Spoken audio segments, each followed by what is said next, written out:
Hi, it's Karen here. I'm just jumping in at the beginning of this video to let you know that the demo you're about to watch is one of the old version of the Notion Knitting Planner. The Notion Knitting Planner, Knitting and Crochet Planner works in exactly the same way. It's just that I have changed the images since I updated the video. So this is what the planner now looks like. I say it's just these images that have changed. It is easy for you to update it yourself and put some different images in, so I'll just show you how you do this. There's a couple of ways we can do this. We can go to change cover and we can go to unsplash. So if you don't have any image of your own, you can go to unsplash and we can type in knitting. Select this one here. And there we go. That was the image I used before. I'm just going to do Command Z. So it's Command Z on a Mac or Control Z on a PC just to undo that. And the other thing you can do is if you have some images of your own, you can upload those. So if we do change cover, upload file, and just this is what I created earlier in Canva. This image is 1500 by 600. It can be a little slow to upload, so I'm going to speed this up in the video, but if it's a bit slow for you, I'd say I've speeded it up. And then you can reposition it. There we go. And then if we come down here, we can also replace these images. And I'll show you how I do that. Now, these are square images, so if you upload them with an image that isn't square, it's going to put the size of the image. So you need to make sure it's a square image if you want it to look exactly the same. So if I clicked on these six, hovered over there, clicked on these 6 dots there, do replace, upload file. And where are they? There we go. So I can come in here and say these are square images that I've created in Canva. Do the same with this one.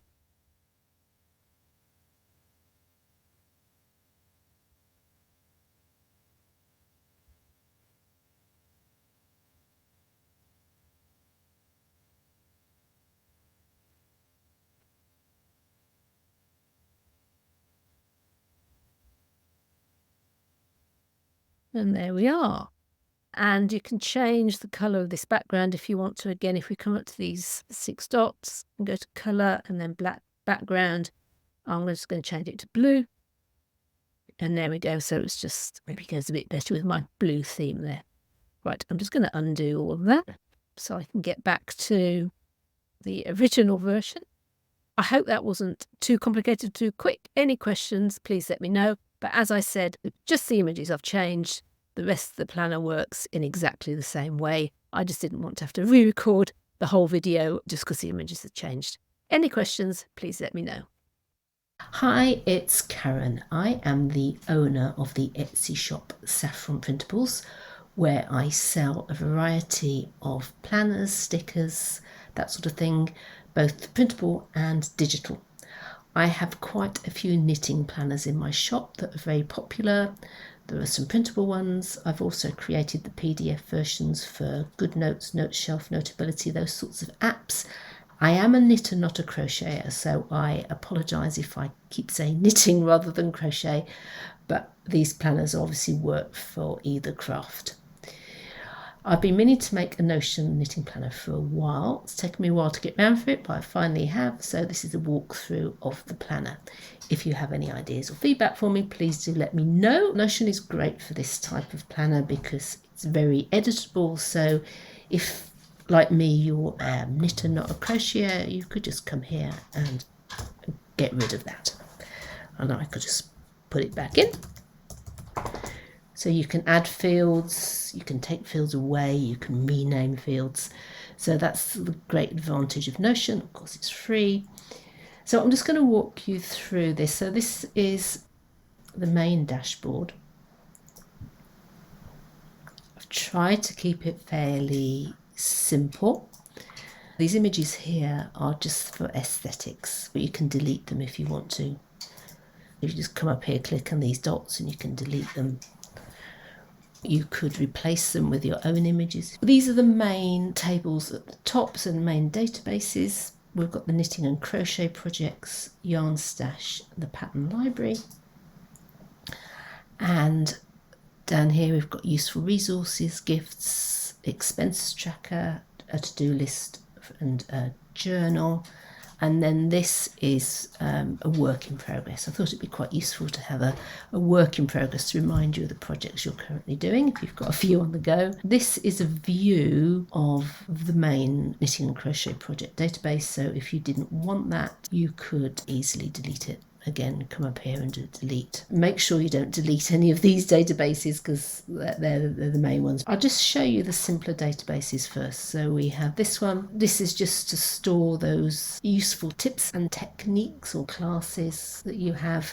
I was binding off yet another shawl the other day and I just couldn't remember how to do a stretchy bind off, so I went on to Google and I did a search and then I couldn't find the exact technique I'd liked last time.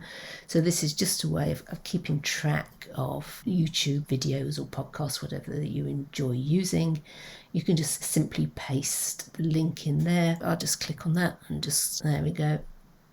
If you haven't got a URL but you've got a document or a PDF you want to upload, you can do that here. Okay, so very simple to use. You can change these categories, you can add new ones. I could delete that out and add something else. I don't know, paid workshop. There we go. And then if I didn't want that category, I could just delete that. That is the useful resources. Whenever I want to go back to the main dashboard, I just come across here and click on the title there, Knitting and Crochet Planner, which I seem to have misspelled. There we go. The next of these databases down here is the gifts. You can put gifts that you're knitting for specific people. They've got the name of the person, the project you're knitting, the occasion, size, gift giving date, and this is the number of days left for you to knit or crochet your project before gifting it, and then cost of supplies here. Just a quick note, it's very easy to change the currency in Notion, so if we click on cost of supplies, edit property, and then if we come here, so if you're in euros, we can do that there. Just change that back to dollars, back to the dashboard. This is just a simple expenses tracker which helps you keep track of how much you've spent. Again, you can change the currency here like we did before. Let's edit property, go up there, change the currency, and it categorizes it here. So I've put some categories in, so accessories, needles and hooks, patterns and classes. You can always add in another category if you wanted to. Let's just show you how to do that. So PDFs as an example. If you end up with two categories here, you can just go in and delete one out. But you see it's added PDFs there.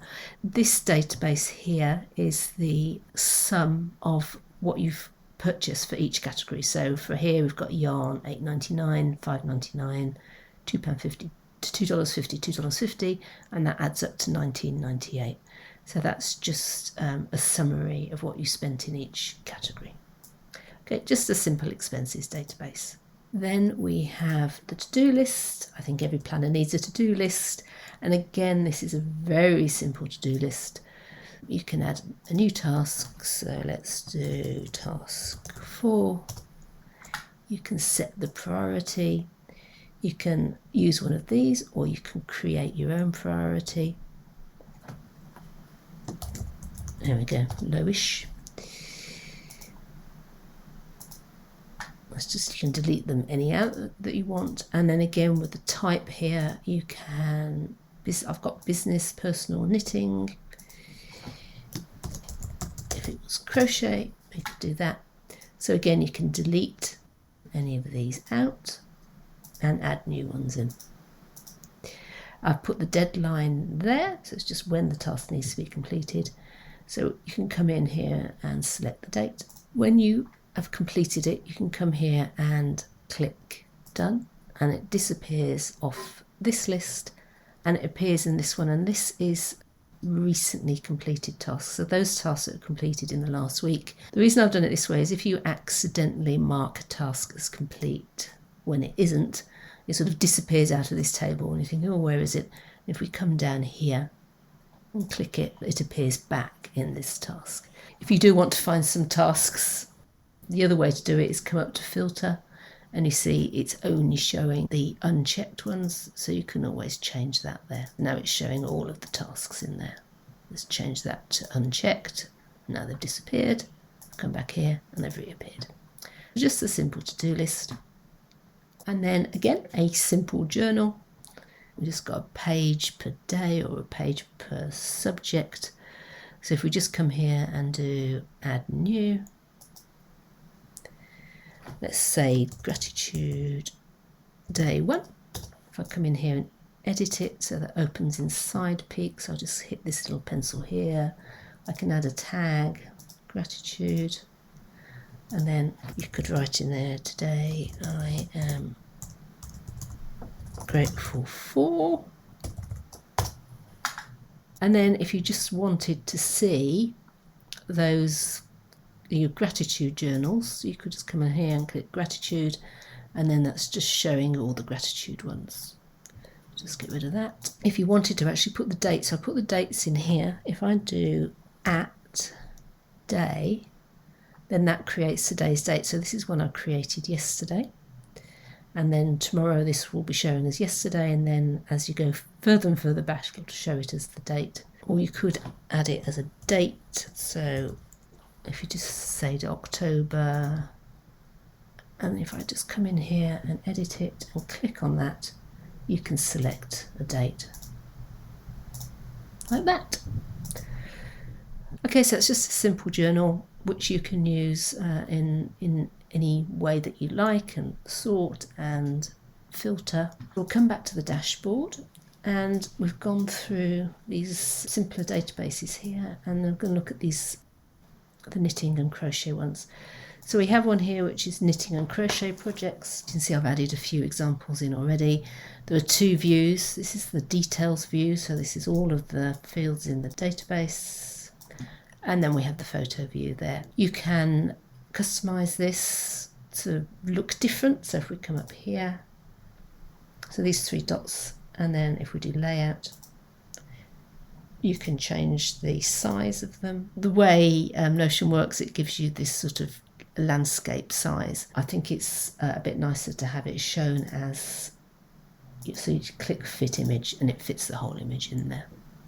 Okay, I'll come back to knitting and crochet projects in a minute. I have a yarn stash which works in a similar way to the knitting and crochet projects. This shows you how much you've got left in your stash.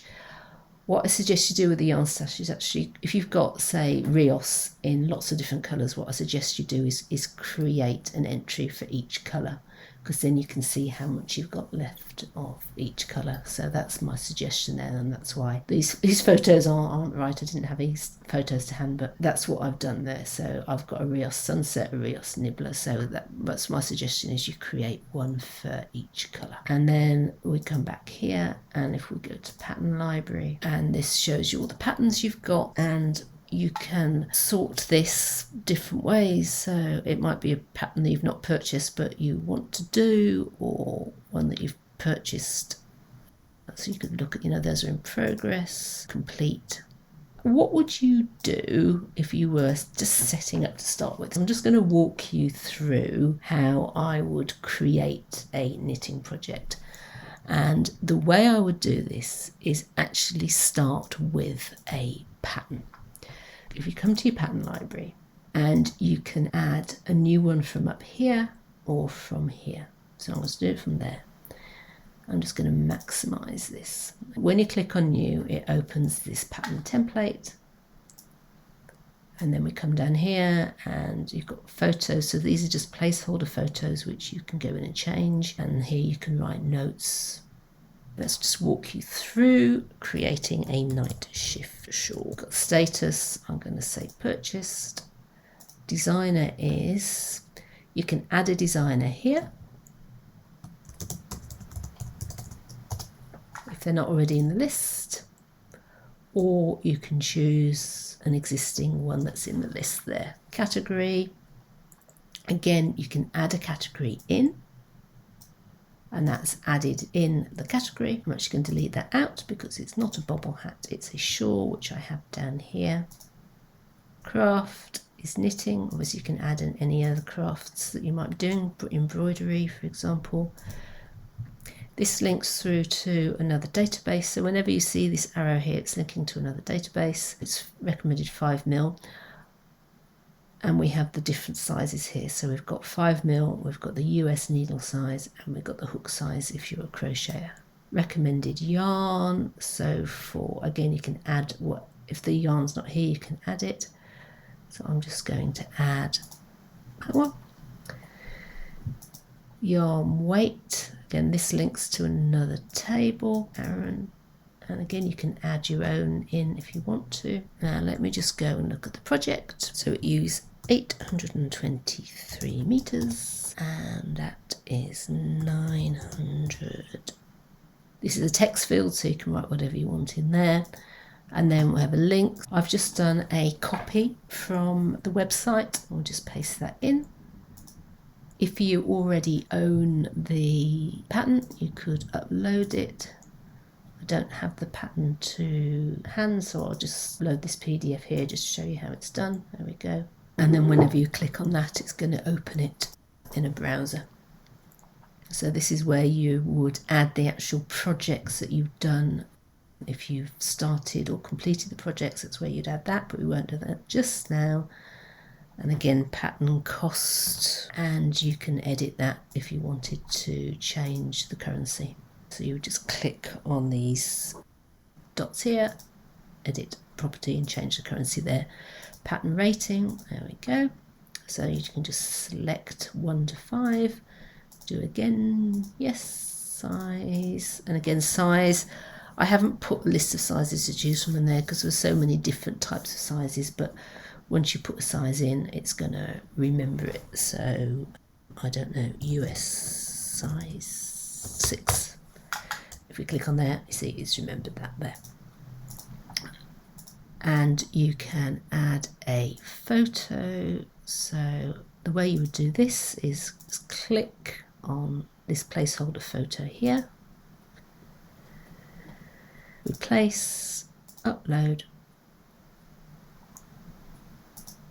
And there we have the pattern. Let's just go back up here to the pattern library.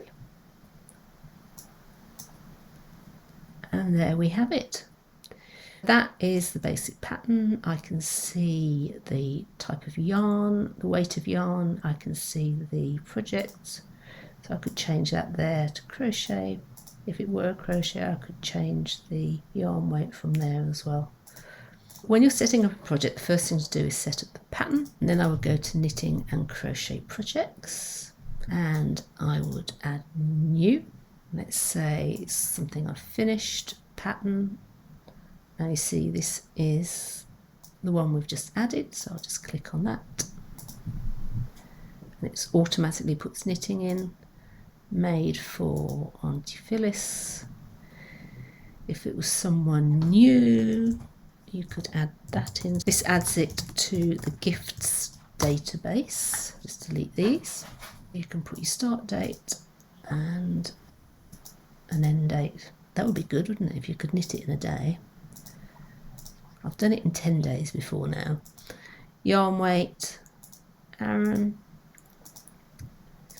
So these don't come automatically from the pattern because I quite often use a different yarn weight to the one that's recommended in the pattern. Size, one size, category, shawl, do again, yes. And this calculates the time taken there. With the yarn, as I said before, I suggest you create a new page for each colour of the yarn so that you can see exactly how much you've got in your stash of each colour. So you can either link to an existing yarn that you've already added. So let's add this one and click out of there. Or if you don't already have it, you can, in your database, you can create a new one. Let's add in a new colour. Now don't press enter here, because it will just select the top one. But if you come down here, it says add new. There we go, and that's added that one in the yarn database. You can then change these images again like we did before. So if we do replace, upload file, let's do a different one to the pattern. And there we go. It's created that project that you can see there using that image. If you wanted now to update the yarn, so we've created this one, we can just go in here and we could add all of these fields. So let's in stash, yarn colour. You can add one here, so I don't know, random colour. There we go. Let's added that in. Yarn weight is Aran. Ball weight is 100, that's a number, so we need to put in 100 and nothing else. The blend is 100% wool, bought at Wool Warehouse.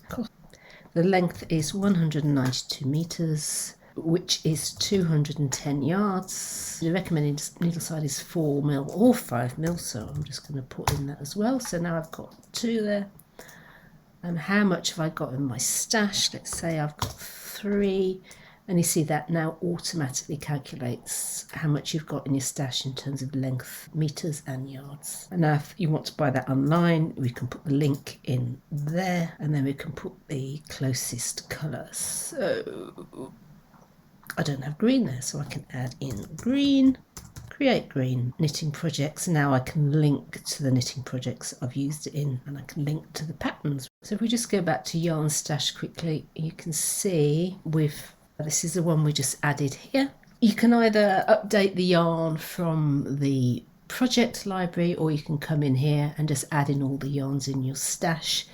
If you do have several colours, like I recommended, so creating one of these for each colour, you could actually just duplicate this instead of having to create a new one for each colour. Here we go, this one we just created, so if we do duplicate, and then we've got all the existing fields there, so I can just go in here, take that out and add a new colour. What should we add? Let's add rose. And then we just need to change that nearest colour pink, and then maybe take these out because we didn't use it in that.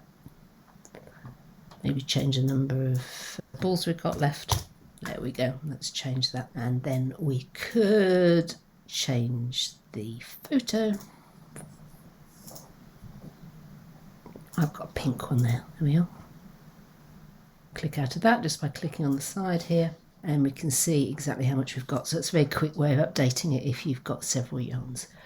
Okay, that was a bit of a long description, but I hope you found that useful. Any questions, any feedback, please do let me know, and I hope you enjoy using your Notion Knitting and Crochet Planner.